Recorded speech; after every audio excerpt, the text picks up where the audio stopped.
وَلَقَدْ يَسَّرْنَا الْقُرْآنَ لِلذِّكْرِ فَهَلْ مِن مُّدَّكِرٍ۔ السلام علیکم ورحمۃ اللہ وبرکاتہ۔ الحمدللہ وکفیٰ وسلام علی عبادہ الذین اصطفیٰ۔ اشہد ان لا الہ الا اللہ وحدہ لا شریک لہ واشہد ان محمدا عبدہ ورسولہ صلی اللہ علیہ وآلہ وسلم۔ اللہم صلی علی محمد وعلی آل محمد کما صلیت علی ابراہیم وعلی آل ابراہیم انک حمید مجید۔ اللہم بارک علی محمد وعلی آل محمد کما بارکت علی ابراہیم وعلی آل ابراہیم انک حمید مجید۔ اما بعد فاعوذ باللہ السمیع العلیم من الشیطان الرجیم من ہمزہ ونفخہ ونفثہ۔ بسم اللہ الرحمن الرحیم۔ من کان یرید العزۃ فللہ العزۃ جمیعا الیہ یصعد الکلم الطیب والعمل الصالح یرفعہ والذین یمکرون السیئات لہم عذاب شدید ومکر اولئک ھو یبور۔ جو کوئی عزت چاہتا ہو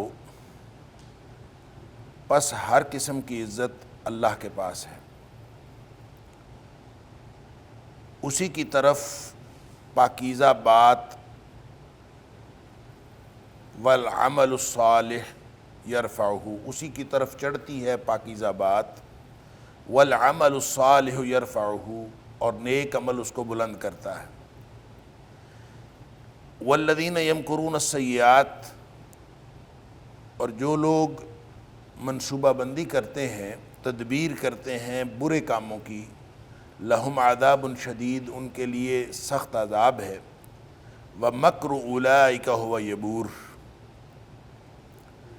یہی وہ تدبیر ہے جو تباہ ہونے والی ہے اور ہلاک اور برباد ہونے والی۔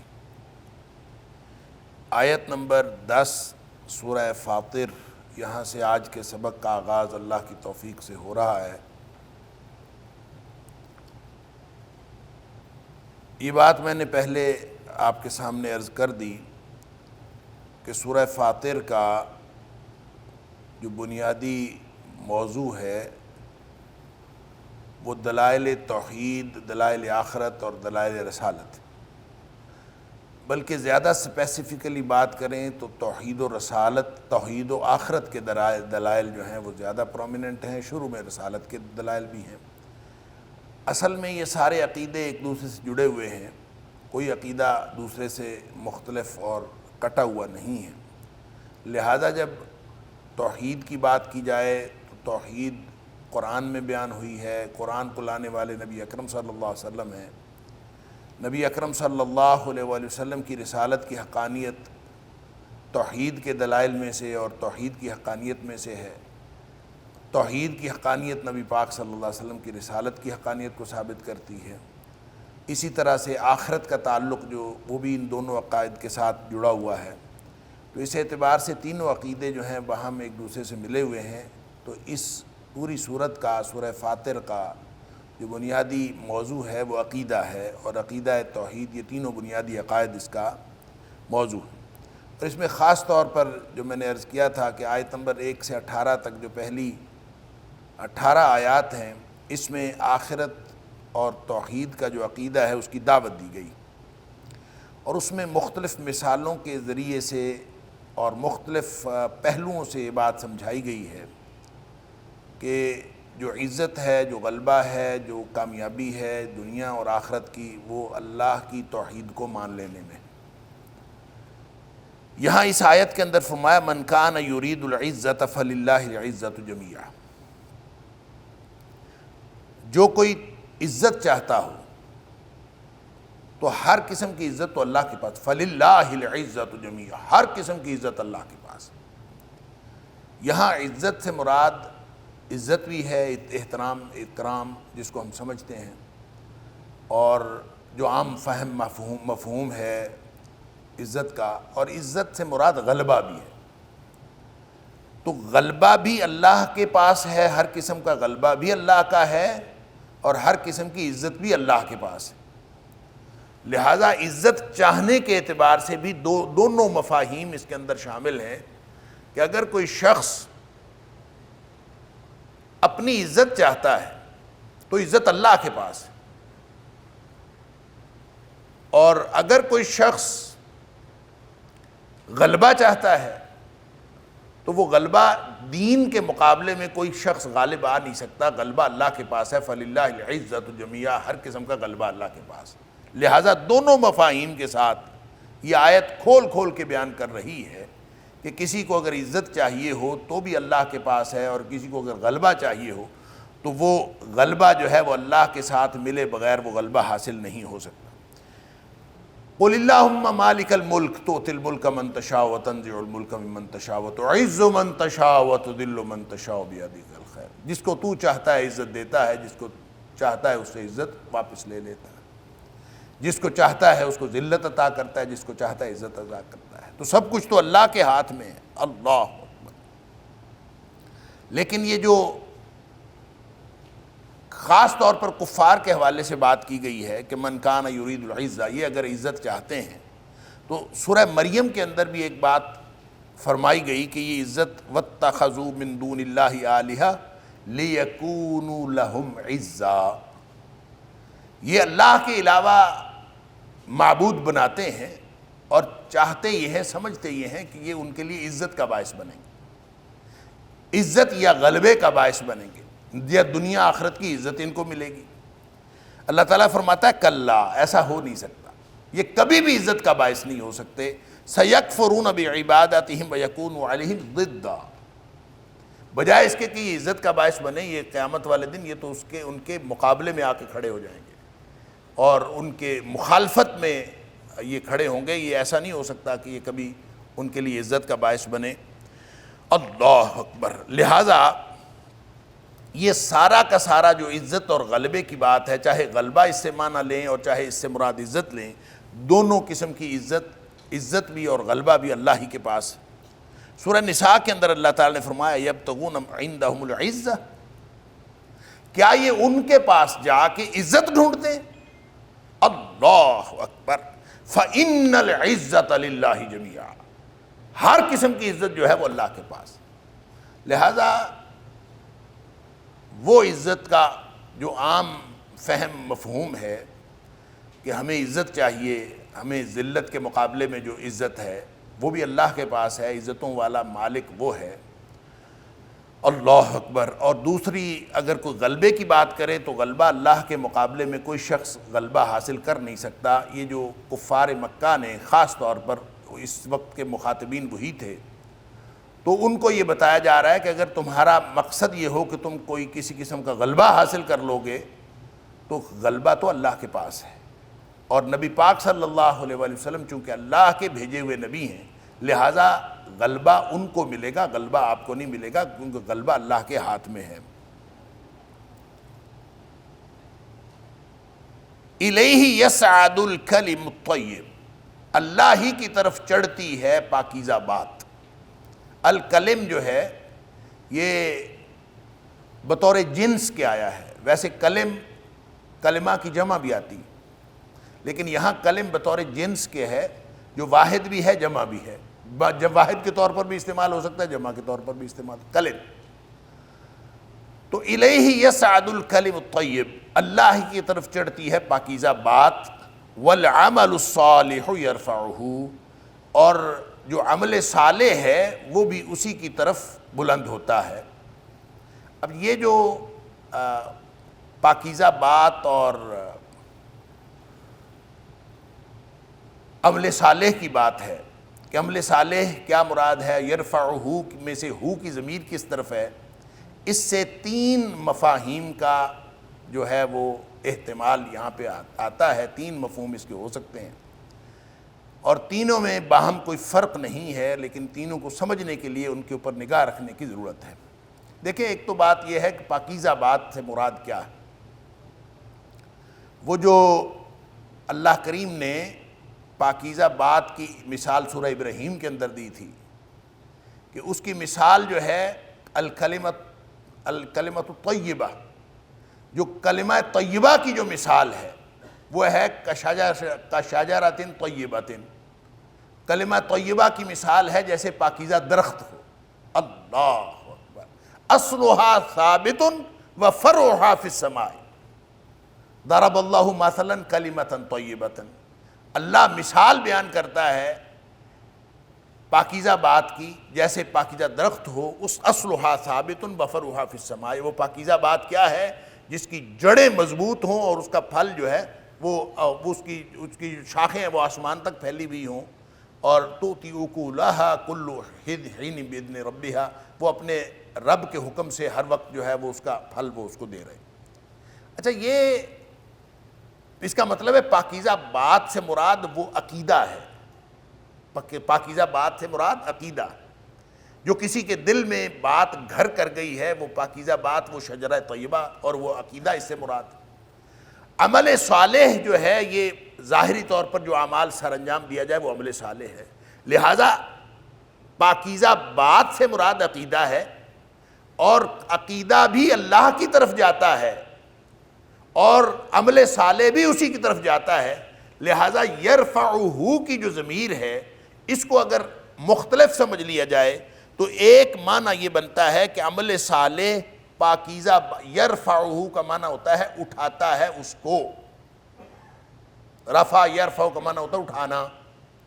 تو پاکیزہ بات کو کون سی چیز؟ پاکیزہ بات عمل صالح کو اٹھاتی ہے. ایک معنی یہ ہو سکتا ہے. ایک معنی ہو سکتا ہے کہ عمل صالح پاکیزہ بات کو اٹھاتا ہے. اگر یہ ترجمہ کر لیا جائے کہ عمل صالح پاکیزہ بات کو اٹھاتا ہے تو اس کا ترجمہ، اس کا معنی یہ ہوگا کہ صرف عقیدہ ضروری نہیں ہے، کافی نہیں ہے، بلکہ عمل صالح بھی ضروری ہے.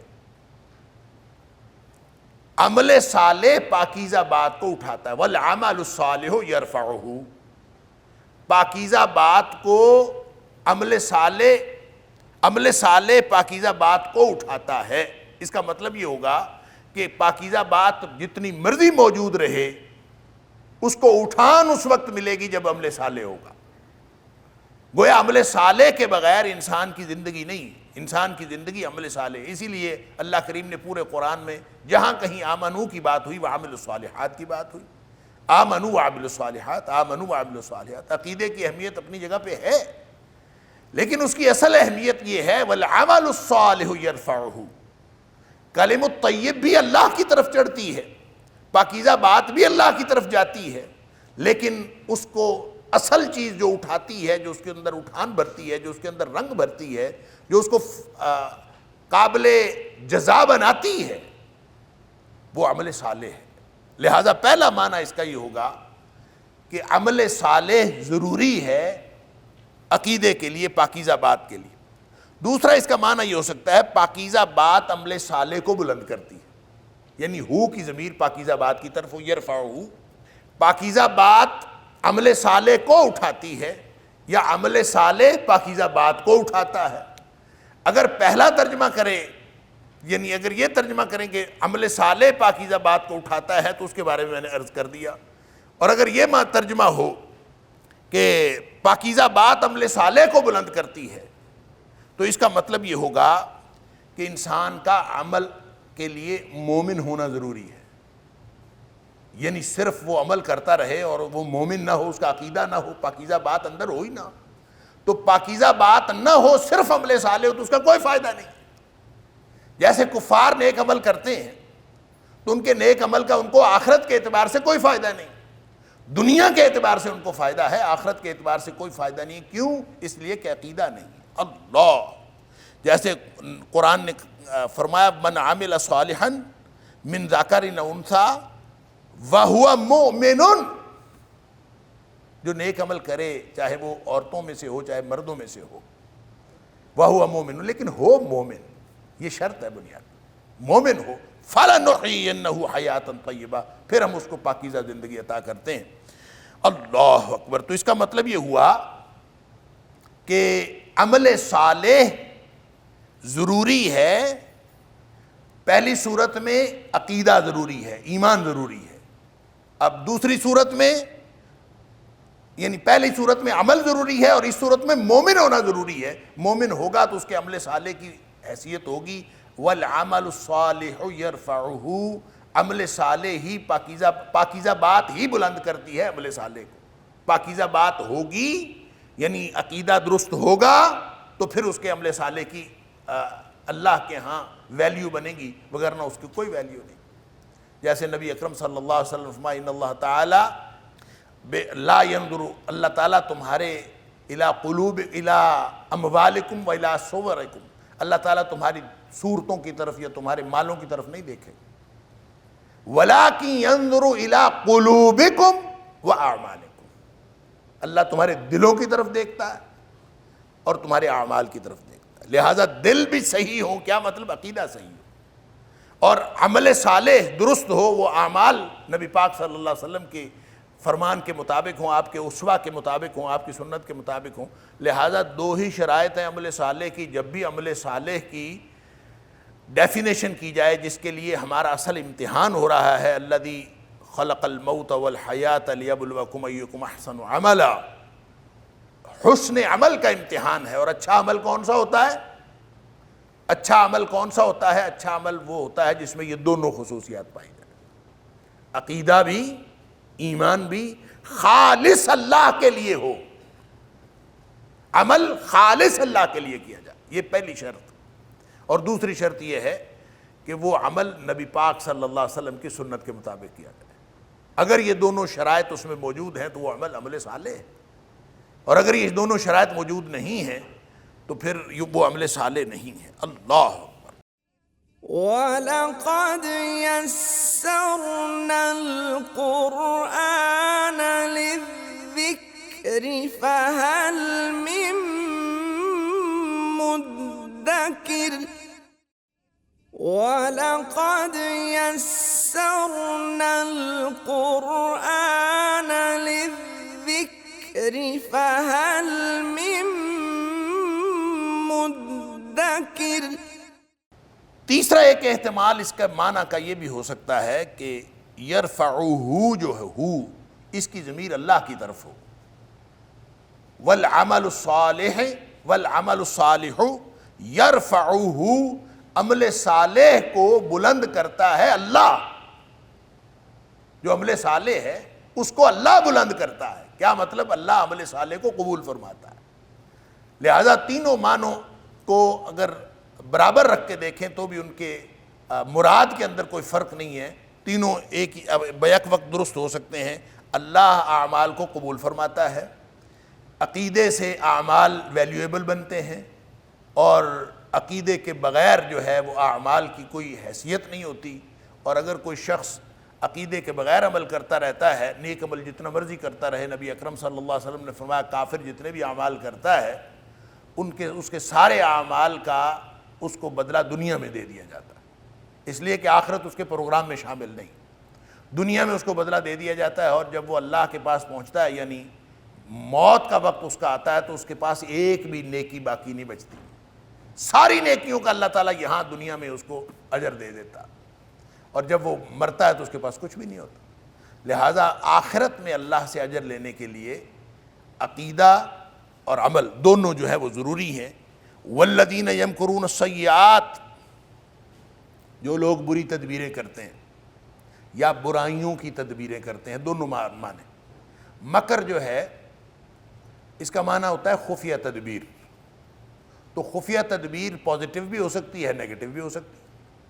خفیہ تدبیر اچھی بھی ہو سکتی ہے اور خفیہ تدبیر بری بھی ہو سکتی ہے. جیسا اللہ کریم نے فرمایا وَمَكَرُوا وَمَكَرَ اللَّهُ، ایک خفیہ تدبیر وہ کرتے ہیں، ایک خفیہ تدبیر اللہ کرتا ہے. وَاللَّهُ خَيْرُ الْمَاكِرِينَ، بہترین خفیہ تدبیر کرنے والا تو اللہ. لہذا وہ اپنی تدبیریں کرتے رہیں، اور جب اللہ کی تدبیر آتی ہے تو اللہ کی تدبیر ان ساری تدبیروں کو لپیٹ دیتی ہے، اور اصل جو کارگر رہتی ہے وہ اللہ کی تدبیر. لہٰذا بری تدبیر بھی ہو سکتی ہے، اچھی تدبیر بھی ہو سکتی ہے، ہوتی ہے خفیہ تدبیر ہے، اس کے اندر پازیٹیوٹی اور نیگیٹیوٹی دونوں آ سکتے ہیں. لیکن اگر بغیر کسی حوالے کے سابقے لاحقے کے آئے مکر، تو اس سے مراد ایسی خفیہ چال ہوتی ہے جس کے اندر منفیت زیادہ ہوتی ہے، نیگیٹیوٹی زیادہ ہوتی ہے، مکر، چلاکی کرنا، کسی کے ساتھ خفیہ تدبیر کرنا، اللہ۔ اسی لیے حدیث کے اندر آتا ہے کہ ایک صحابی جنہوں نے نبی پاک صلی اللہ علیہ وسلم سے یہ حدیث سنی تھی کہ المکر والخداع فی النار، یا المکر والخدعۃ فی النار، نبی پاک صلی اللہ علیہ وآلہ وسلم سے یہ حدیث سنی تھی۔ وہ کہتے ہیں کہ میں نے اگر نبی پاک صلی اللہ علیہ وسلم سے یہ حدیث نہ سنی ہوتی تو میں پھر لَكُنْتُ مِنْ أَمْكَرِ النَّاسِ، اگر میں نے نبی پاک صلی اللہ علیہ وآلہ وسلم سے یہ بات نہ سنی ہوتی کہ چلاکی کرنا، کسی کے ساتھ یہ خفیہ تدبیر کرنا اور دھوکہ کرنا یہ جہنم میں لے جاتا ہے، اگر میں نے یہ حدیث نہ سنی ہوتی تو میں لوگوں میں سب سے زیادہ چلاک ہوتا، سب سے زیادہ تدبیریں کرنے والا ہوتا۔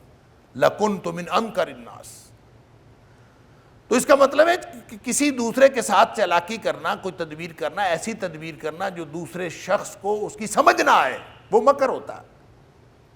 تو ہمارے ہاں اردو پنجابی میں بھی استعمال ہوتا ہے، مکر کرتا ہے، تو یہ عربی کا جو مکر ہے اس کے قریب قریب ہے، لیکن یہ اس وقت ہے جب اس کے کسی صاحب کے لائقے کے بغیر آئے، وگرنہ اس کا معنی مثبت بھی ہو سکتا ہے، اس کا معنی منفی بھی ہو سکتا ہے۔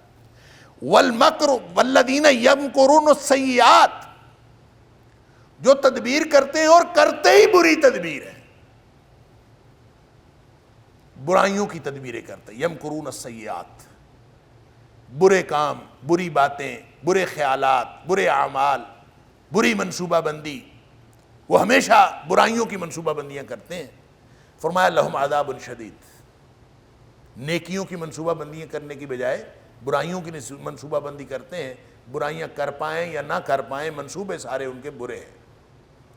فرمایا لہم عذاب شدید، ان کے لیے سخت عذاب ہے، وَمَكْرُ أُولَئِكَ هُوَ يَبُورُ، اللہ، یہ ایسی منصوبہ بندی ہے جو برے کاموں کے لیے کی جائے، یہ تباہ و برباد ہونے والی منصوبہ بندی۔ وَمَكْرُ أُولَئِكَ هُوَ يَبُورُ، یہ وہ مکر ہے، یہ وہ منصوبہ ہے، یہ منصوبہ بندی ہے، چلاکی ہے، ہوا یبور، جو تباہ و برباد ہو جائے گی، ہلاک ہو جائے گی، نابود ہو جائے گی، باطل ہو جائے گی۔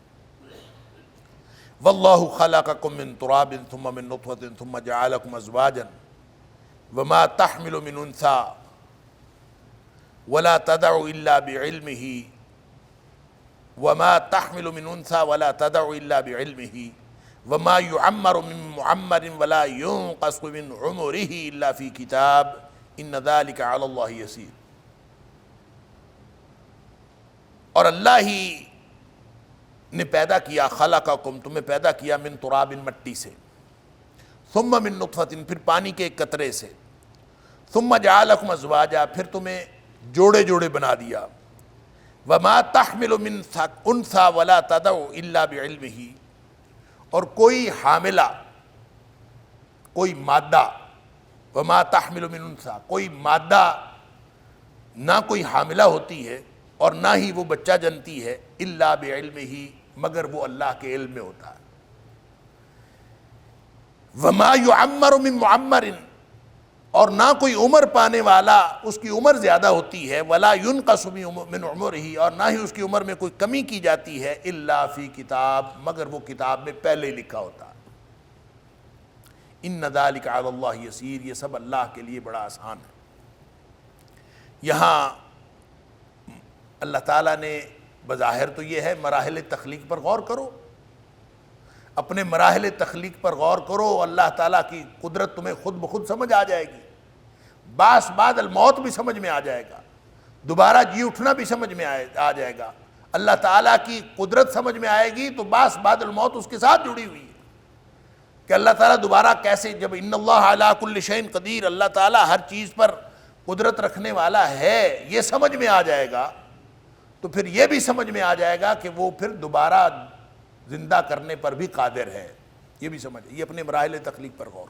یہ اللہ تعالیٰ نے سورہ حج کی آیت نمبر 5 کے اندر، سورہ حج کی آیت نمبر 8 کے اندر بھی اللہ تعالیٰ نے یہی مضمون بیان کیا ہے کہ مراحل تخلیق پر غور کرو، مراحل تخلیق بتائے۔ یہاں اس کا سیاق و سباق کے اعتبار سے اس کا کیا موقع محل ہے یہ توحید کے دلائل ہی ہیں، اور اصل میں یہ دلائل ہیں آخرت کے، بعث بعد الموت کے۔ اللہ تعالیٰ نے بعث بعد الموت کی 3 عقلی دلیلیں یہاں پہ پیش کی، 3 مختلف باتیں فرما کے 3 عقلی دلیلیں پیش کی ہیں۔ سب سے پہلی دلیل، واللہ خلقکم من تراب ثم من نطفۃ ثم جعلکم ازواجا۔ ذرا دیکھو تو صحیح، اپنی جو تناسل کا نظام ہے اس کے اوپر غور کرو۔ انسان پیدا ہوتا ہے مختلف مراحل تخلیق سے گزر کر، مٹی سے پیدا ہوا، مٹی سے پیدا 2 اعتبار سے مٹی سے پیدا ہوا۔ کیسے؟ ایک تو یہ کہ اللہ تعالیٰ نے آدم علیہ السلام کا جو پتلا بنایا تھا وہ مٹی سے بنایا تھا، پھر اس کے بعد اللہ تعالیٰ نے آدم علیہ السلام کو پیدا کرنے کے بعد آدم علیہ السلام کی پسلی سے اماں حوا کو پیدا کیا، پھر وہ 2 بن گئے، تو پھر میاں بیوی بن گئے، تو پھر تناسل کا وہ نظام جو آج تک چلا آ رہا ہے یہ نظام بن گیا۔ تو ابتداً جو تخلیق تھی وہ مٹی سے تھی، تو خلقکم من تراب، تمہیں مٹی سے پیدا کیا۔ ایک تو اس کا معنی یہ ہے مٹی سے پیدا کرنے کا۔ دوسرا معنی یہ ہے کہ انسان جو کچھ بھی کھاتا ہے وہ مٹی سے آتا ہے۔ مٹی جس چیز انسان کی خوراک کا بندوبست جو ہوتا ہے وہ مٹی سے ہوتا ہے، لہذا مٹی سے انسان خوراک کھاتا ہے، خوراک سے خون بنتا ہے، خون سے وہ مادہ منویہ بنتا ہے جس کے ایک حقیر قطرے سے انسان کی تخلیق ہوتی ہے، لہذا وہ بھی مٹی ہے، ابتداً مٹی ہے۔ خلقکم من تراب ثم من نطفۃ، ابتداً وہ مٹی تھی، مٹی سے اللہ تعالیٰ نے سارا یہ گویا ایک اس کا ایسنس جو ہے اس کی صورت میں اللہ تعالیٰ نے ثم من نطفۃ، پھر اللہ تعالیٰ نے حقیر قطرہ آب سے پیدا کیا، ثم جعلکم ازواجا، پھر اللہ تعالیٰ نے تمہیں جوڑے جوڑے بنا دیا، اور یہ پورا نظام جو ہے یہ تمہارا چل رہا ہے۔ اور سورہ حج کی آیت نمبر 5 کا میں نے ذکر کیا تو وہاں بھی اللہ تعالیٰ نے یہ بات فرمائی ہے، اور یہاں بھی جو سمجھایا جا رہا ہے وہ یہ کہ مختلف مراحل تخلیق سے ہو کر تم بڑے ہوتے ہو اور پھر بڑے ہو کے ختم ہو جاتے ہو۔ یہ جو مراحل تخلیق ہیں، جو پیدا کرنے والا ہے، جو پہلے مٹی، پھر نطفہ، پھر انسان، یا وہاں سورہ حج میں فرمایا پھر گوشت کا لوتھڑا، اور پھر گوشت کے لوتھڑے کی شکل والا گوشت کا لوتھڑا، اور بغیر شکل کے گوشت کا لوتھڑا، اور بنتے بنتے انسان جو ہے وہ انسان بن کے اس دنیا میں آ جاتا ہے، اور پھر انسان بن کے جب اس دنیا میں آ جاتا ہے تو پھر جس کو اللہ چاہتا ہے وہ اس کو بڑھاپے کی عمر تک لے جاتا ہے، اور جس کو چاہتا ہے پہلے ہی فوت کر دیتا۔ تو پہلی دلیل یہاں پہ یہ ہے کہ جو اللہ تعالیٰ پیدائش سے لے کر زندگی کے مختلف مراحل پر قادر ہے، کیا وہ دوبارہ پیدا کرنے پر قادر نہیں؟ جو مٹی سے نطفہ بنا لیتا ہے، نطفے سے انسان بنا لیتا ہے، اور انسان دنیا میں آ جاتا ہے، پھر آ کے یہاں پہ جوڑا جوڑا بن جاتے ہیں، مرد الگ ہیں، عورتیں الگ ہیں، ہر ایک کا اللہ تعالیٰ نے پورا نظام الگ الگ بنایا ہے، پھر اس دنیا سے چلے جاتے ہیں۔ تو پیدائش سے لے کر موت تک کے جو مراحل تخلیق پر قدرت رکھنے والی ذات، کیا وہ دوبارہ پیدا کرنے پر قادر نہیں ہے؟ تو پہلی عقلی دلیل آخرت کی دلیل کے اعتبار سے، اور دوسری عقلی دلیل یہ ہے کہ جو حاملہ ہوتی ہے کوئی بھی مادہ، چاہے وہ جانوروں میں سے ہو چاہے وہ انسانوں میں سے ہو، جب مادہ حاملہ ہوتی ہے تو اس کے پیٹ کے اندر کیا ہے یہ اللہ کے علاوہ کوئی نہیں جانتا۔ اللہ، سورہ لقمان کی آخری آیت میں بھی بات ہو گئی اس بارے میں کہ اللہ تعالیٰ وَهُوَ يَعْلَمُ مَا فِي الْأَرْحَامِ، وہ جانتا ہے جو کچھ ماں کے پیٹوں کے اندر ہے، ماؤں کے پیٹ کے اندر ہے، وہ وہی جانتا ہے۔ اس کا مطلب یہ نہیں ہے کہ یہ الٹرا ساؤنڈ والے جو ہیں یہ الٹرا ساؤنڈ کر کے جان لیتے ہیں، الٹرا ساؤنڈ کر کے تو کچھ معلومات جانتے ہیں، اصل جو جانتا ہے وہ تو صرف اللہ جانتا ہے۔ جتنی مرضی مشینیں لگا لیں یہ اس میں سے کچھ حصہ جان سکتے ہیں، باقی ساری معلومات نہیں جان سکتے، ساری معلومات صرف اللہ کی۔ وما تحمل من انثی، کوئی مادہ جو حاملہ ہوتی ہے، ولا تضع، اور کوئی مادہ نہ وہ حاملہ ہوتی ہے نہ وہ بچہ جنتی ہے، الا بعلمہ، حاملہ ہونے سے لے کر بچہ جننے تک ہر چیز اللہ کے علم میں ہے۔ یہ ایک ایسی پیچیدہ سائنس ہے، اللہ کہ سائنس اتنی ترقی کرنے کے باوجود اس کے جو ساری تفصیلات ہیں اور اس کے جو سارے پہلو ہیں ان تک ابھی بھی نہیں پہنچ سکی۔ تو جو ذات ان ساری چیزوں کو پیدا کرتی بھی ہے اور جانتی بھی ہے اور حمل قرار پانے سے لے کر وضع حمل تک اس کے جو سارے مراحل کا علم بھی رکھتی ہے، جو ماں کے پیٹ کے اندر ہے کیا کچھ ہو رہا ہے اس کا علم بھی رکھتی ہے، بلکہ اس پر قدرت رکھتی ہے، اس کو یعنی آگے بڑھانے کے لیے اس کی پرورش کرنے کے اوپر جو قدرت رکھتی ہے، کیا وہ دوبارہ پیدا کرنے پر قدرت نہیں رکھتی؟ یہ دوسری عقلی دلیل یہاں پہ اللہ کریم نے یہ دی۔ اور تیسری دلیل یہ دی ہے وَمَا يُعَمَّرُ مِن مُعَمَّرٍ وَلَا يُنقَصُ مِنْ عُمُرِهِ إِلَّا فِي کتاب۔ کوئی عمر پانے والے کی جو عمر بڑھتی ہے یا کسی کی عمر کم ہوتی ہے الا فی کتاب، وہ پہلے ہی کتاب میں لکھا ہوا ہے۔ کبھی یہ بھی ہوا ہے کہ جس کی عمر لمبی ہونی ہے وہ بھی پہلے لکھا ہوا ہے، جس کی عمر چھوٹی ہونی ہے وہ بھی پہلے لکھا ہوا ہے، کس نے کتنی عمر پانی ہے، کس کو کتنی عمر پانی چاہیے، یہ پہلے ہی کتاب میں لکھا ہوا ہے۔ تو کیسی وہ علیم قدیر ہستی ہے کہ جس کو پہلے ہی معلوم ہے کہ اس کو اتنی عمر پانی چاہیے اور اس کی عمر اتنی ہونی چاہیے، اور جس کو وہ چھوٹی عمر دیتا ہے اس کے بارے میں بھی پہلے لکھا ہے کہ اس کی عمر اتنی ہوگی، اور جس کی عمر لمبی ہونی ہے اس کے بارے میں پہلے لکھا ہے۔ اللہ اکبر۔ تو جس اللہ نے عمریں پہلے ہی لکھ دی ہیں، یعنی وہ کس قدر قادر ہے ہر چیز کے اوپر کہ اس نے عمریں بھی پہلے ہی لکھ دی ہیں اپنی کتاب کے اندر کہ کون کتنی عمر پائے گا، اس کی قدرت کا کیا عالم ہوگا، کیا وہ دوبارہ پیدا کرنے پر قادر نہیں ہے؟ وَلَقَدْ يَسَّرْنَا الْقُرْآنَ لِلذِّكْرِ فَهَلْ مِن مُدَّكِرٍ وَلَقَدْ يَسَّرْنَا الْقُرْآنَ لِلذِّكْرِ فَهَلْ مِن مُدَّكِرٍ۔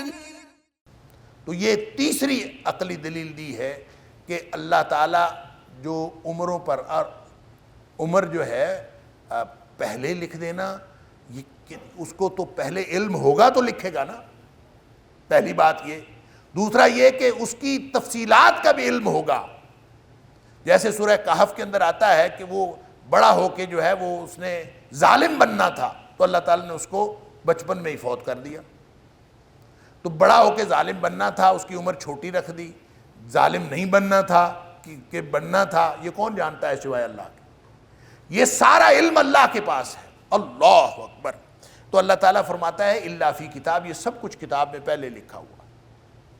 تو یہ بندہ سوچنے بیٹھ جائے کہ اربوں خربوں انسان ہیں، ان انسانوں میں سے ہر ایک کی عمر پہلے لکھی ہوئی ہے، اور ہر چیز کے بارے میں ساری تفصیلات پہلے سے کتاب میں موجود ہیں۔ بندے کی عقل دنگ رہ جاتی ہے کہ یہ کیسے ہو سکتا ہے؟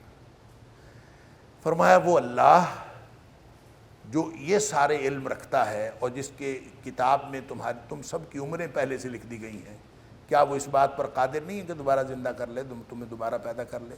اللہ اکبر۔ تو انسان حیران رہ جاتا ہے کہ یہ پہلے سے کیسے معلوم ہو گیا، پہلے سے کیسے لکھ دیا، عمریں پہلے سے کیسے لکھ دیں، پہلے ہی عمر کم ہے، پہلے ہی لکھ دیا کہ عمر زیادہ ہے۔ اللہ فرماتا ہے کہ یہ تمہارے خیال میں مشکل ہے، ان ذالک علی اللہ یسیر، اللہ کے ہاں بڑا آسان ہے، اللہ کے پاس بڑا آسان۔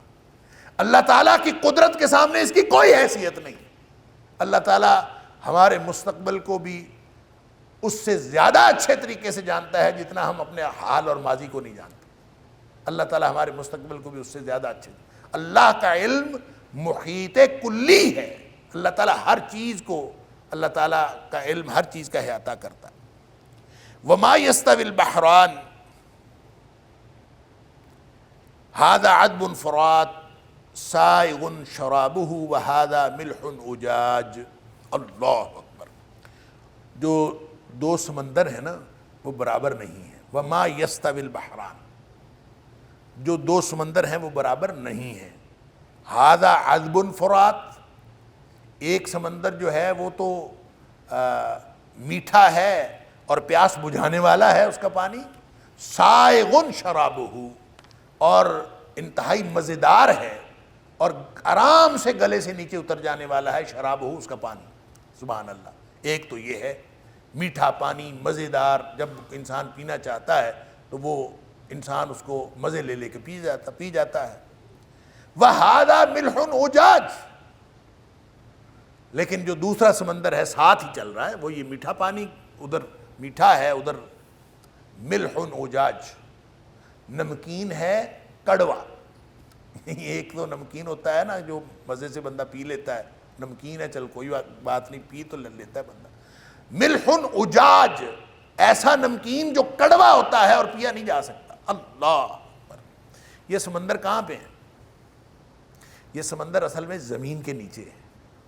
ایک جگہ آپ نلکا لگاتے ہیں، بور کرتے ہیں، پانی کڑوا نکلتا ہے، اور ساتھ ہی آپ دوسری جگہ جو ہے بور کرتے ہیں اور پانی جو ہے میٹھا نکلتا ہے. تو یہ اللہ تعالیٰ نے آپ کسی جگہ جاتے ہیں، ایک جگہ پانی، نیچے سمندر اللہ تعالیٰ نے بنائے ہوئے ہیں اور وہ ایک دوسرے سے نہیں مل رہے، اور ایک میٹھا پانی کا چشمہ ہے، میٹھا پانی کا سمندر ہے، اور ایک کڑوے پانی کا سمندر ہے، اور دونوں کے اندر اللہ تعالیٰ نے، اور پھر باہر بھی جو سمندر ہمیں نظر آتے ہیں، ان سمندروں میں بھی کسی کا پانی میٹھا اور کسی کا پانی کڑوا کھاری نہیں پیا جا سکتا. اللہ اکبر. اللہ تعالیٰ فرماتا ہے کہ یہ وَمِن كُلٍّ تَأْكُلُونَ لَحْمًا طَرِيًّا وَتَسْتَخْرِجُونَ حِلْيَةً تَلْبَسُونَهَا، چاہے میٹھے پانی کا دریا ہو، سمندر ہو، اور چاہے کھارے پانی کا اور کڑوے نمکین پانی کا دریا ہو. وَمِن كُلٍّ تَأْكُلُونَ لَحْمًا طَرِيًّا وَتَسْتَخْرِجُونَ حِلْيَةً تَلْبَسُونَ، مچھلی تو دونوں سے نکلتی ہے نا. وَمِن كُلٍّ، ہر ایک سے، تَأْكُلُونَ، تم کھاتے ہو، لَحْمًا طَرِيًّا، تازہ گوشت.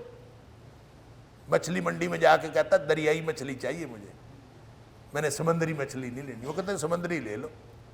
ہر ایک سے تازہ گوشت، کوئی سمندری پسند کر رہا ہے، کوئی دریائی مچھلی پسند کر رہا ہے، کوئی میٹھے پانی والی مچھلی، کوئی کھاری پانی والی مچھلی. سبحان اللہ.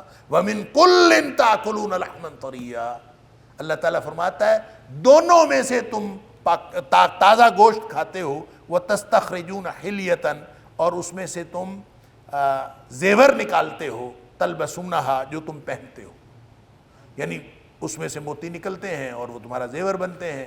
تو یہ دونوں میں سے، دونوں کی تہ میں اللہ تعالیٰ نے کیا کچھ سمایا ہوا ہے اور وہ تم نکالتے ہو. اور لیکن اس کا اوپر پانی جو ہے وہ کسی کا میٹھا ہے اور کسی کا کھاری ہے. یہ اللہ تعالیٰ نے مختلف الگ الگ چشمے میٹھے اور کھارے بنا چھوڑے ہیں.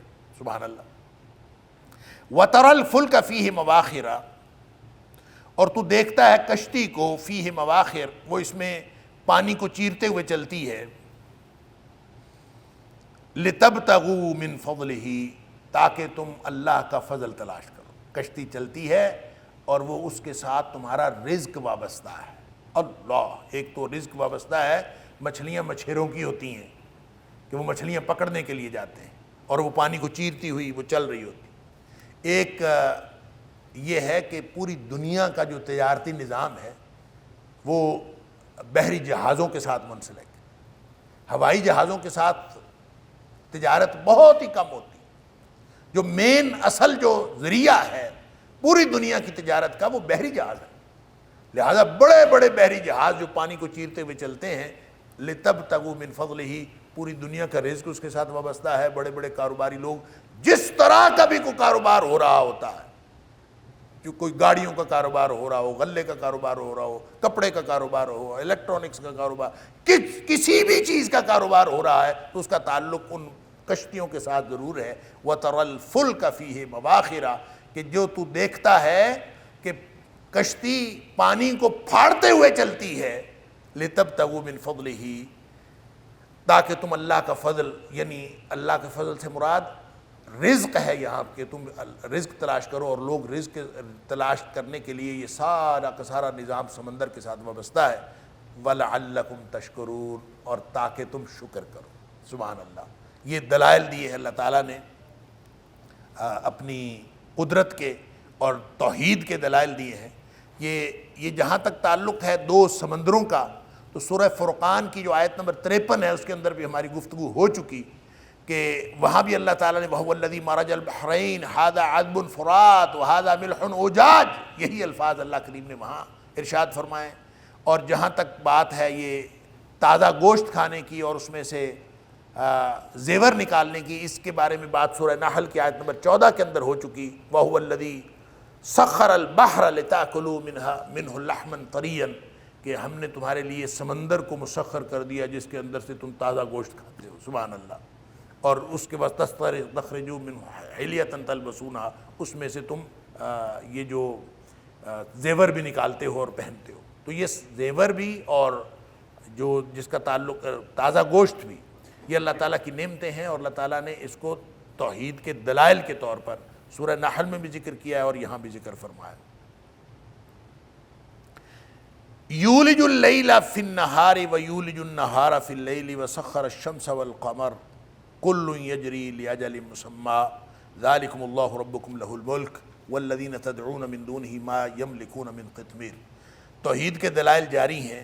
یولج اللیل فی النہار، داخل کرتا ہے رات کو دن میں، ویولج النہار، اور داخل کرتا ہے دن کو فی اللیل، رات میں، وسخر الشمس والقمر، اور قابو میں کیا ہے اس نے، کنٹرول میں کیا ہے سورج کو اور چاند کو، کل یجری لاجل مسمی، ہر ایک چل رہا ہے ایک مقررہ مدت تک کے لیے، ذالکم اللہ ربکم، یہ ہے اللہ جو تمہارا رب ہے۔ سبحان اللہ، لہ الملک، ساری بادشاہت اسی کے پاس۔ والذین تدعون من دونہ، اور وہ لوگ جن کو تم پکارتے ہو اللہ کے علاوہ، ما یملکون من قطمیر، وہ قطمیر کے بھی مالک نہیں ہو سکتے۔ قطمیر کی بادشاہت بھی ان کے پاس نہیں ہے۔ قطمیر پتہ کیا ہے؟ کھجور، پھر کھجور میں سے گٹھلی نکال کے، تو ایک گٹھلی کے اوپر جھلی ہوتی ہے، ایک چھلکا سا ہوتا ہے، اس کھجور کی گٹھلی کے اوپر جو چھلکا ہوتا ہے اس کو قطمیر کہتے ہیں۔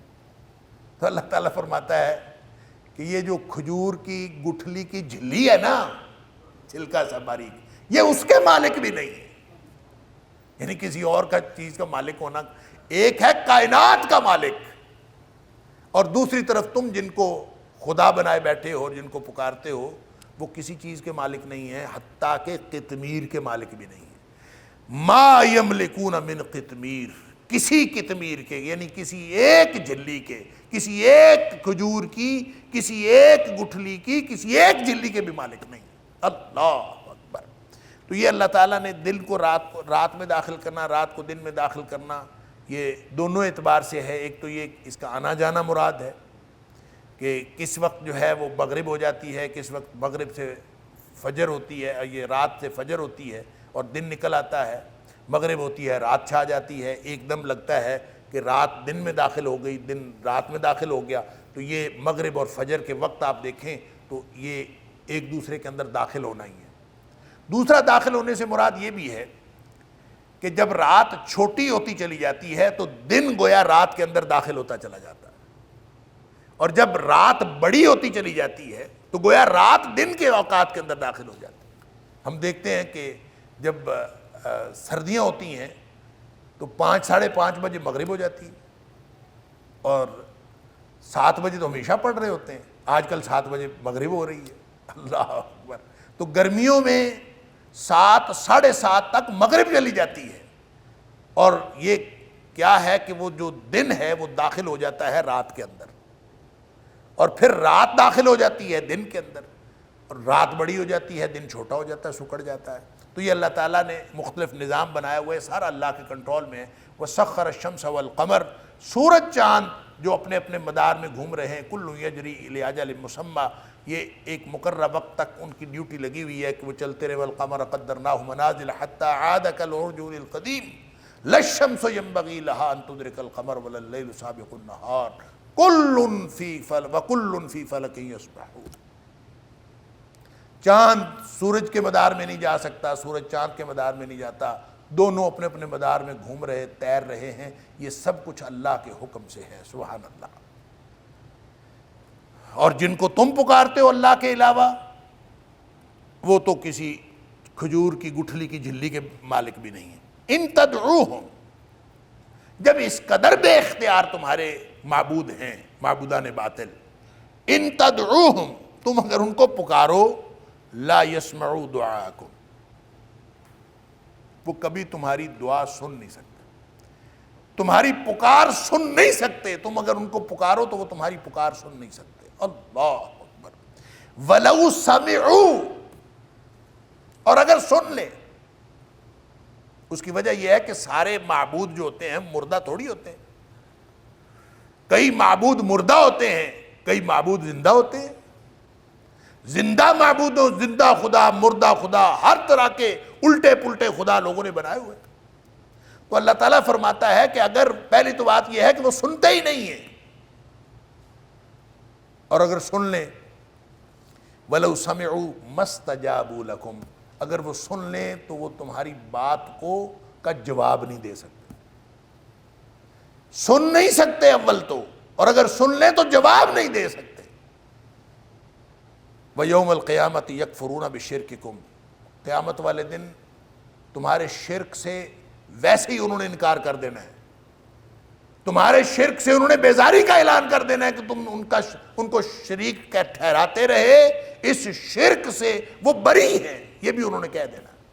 اللہ، اس سے مراد صرف وہ نہیں ہے جو بت ہے، اگر بت ہوں یا مٹی کی ڈھیریاں ہوں یا صرف درخت ہوں تو وہ تو سن ہی نہیں سکتے، ایسی کوئی چیز تو سن ہی نہیں سکتی۔ اس کے بارے میں تو اللہ تعالیٰ نے سورہ رعد کے اندر فرما دیا، ہم پڑھ آئے، والذین یدعون من دونہ لا یستجیبون لہم بشیء، کہ جو لوگ، جن لوگوں کو اللہ کے علاوہ پکارتے ہیں وہ کسی بات کا جواب نہیں دے سکتے، الا کباسط کفیہ الی الماء لیبلغ فاہ، کہ جیسے کوئی آدمی پانی کی طرف ہاتھ بڑھا کے پانی کو کہہ رہا ہو کہ آجا میرے منہ میں داخل ہو جا، تو پانی منہ میں داخل ہو سکتا ہے؟ جا کے پانی تو خود ہی پینا پڑتا ہے۔ تو جیسے پانی کو کہنا الا کباسط کفیہ الی الماء لیبلغ فاہ وما هو ببالغہ، جس طرح پانی کبھی آ کے منہ میں خود داخل نہیں ہوتا، جتنی مرضی آوازیں مارتے جاؤ اس کو، اور جتنا مرضی شور مچاتے جاؤ کہ آ جاؤ، آ کے اور آوازیں دیتے جاؤ کہ آ کے میرے منہ میں داخل ہو جاؤ، وہ کبھی نہیں آ سکتا۔ یہی حال ہے جب تم مردوں کو پکارتے ہو اور تم سمجھتے ہو کہ اس سے جواب آ جائے گا۔ جواب کیا آنا ہے؟ جیسے پانی منہ میں داخل نہیں ہو سکتا، ایسے ہی جب غیر اللہ کو جب تم پکارتے ہو تو ان کی طرف سے جواب کوئی نہیں آ سکتا۔ إن هذا القرآن يهدي للتي هي أقوم ويبشر المؤمنين الذين يعملون الصالحات أن لهم أجرا كبيرا۔